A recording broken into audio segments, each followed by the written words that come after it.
Hey, Rick here.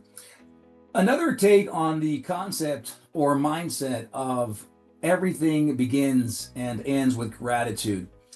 Another take, another dimension of that particular way of thinking is really critical because as you look at your success, as you look at your life, your relationships, your ability to make a difference, your ability to impact those around you, gratitude is the cornerstone to beingness. In my upcoming book that I've mentioned, the core to gratitude is a state of being on purpose. There's a lot of dimension to that, which we won't go into right now. However, I'm asked all the time in your successes, in your work, in your coaching, in your ability to move people and or influence them, which it's really not me, it's them choosing to make different choices, right? I'm just a conduit or a reminder of what they already know.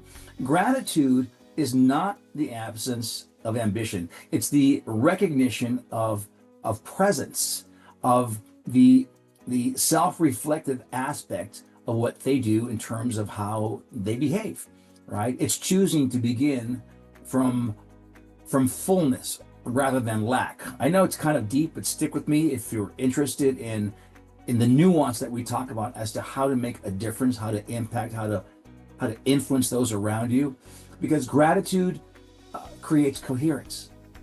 When you operate from gratitude, your decisions become less reactive and more intuitive. You listen better, you lead better.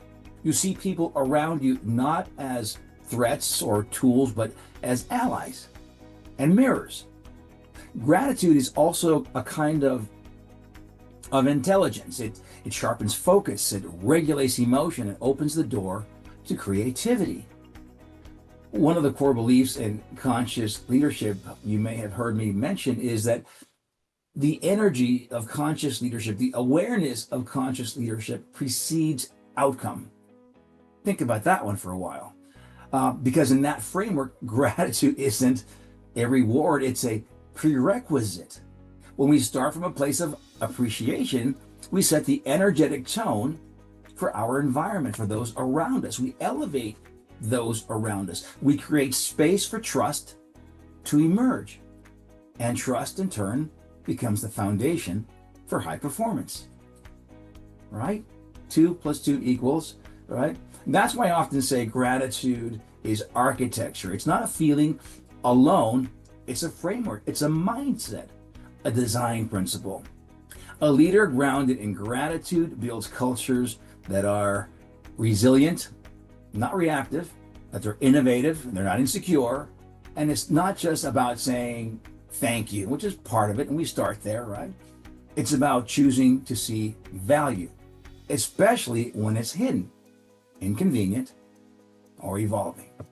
I hope that helps. And by the way, for those of you asking for executive coaching programs and or we had mentioned before being able to be part of our team, send us a note and or watch us on our social media platforms. Of course, like us and let us know what you're thinking, and we'll be glad to respond to the questions that you have specific to your own personal growth and executive development.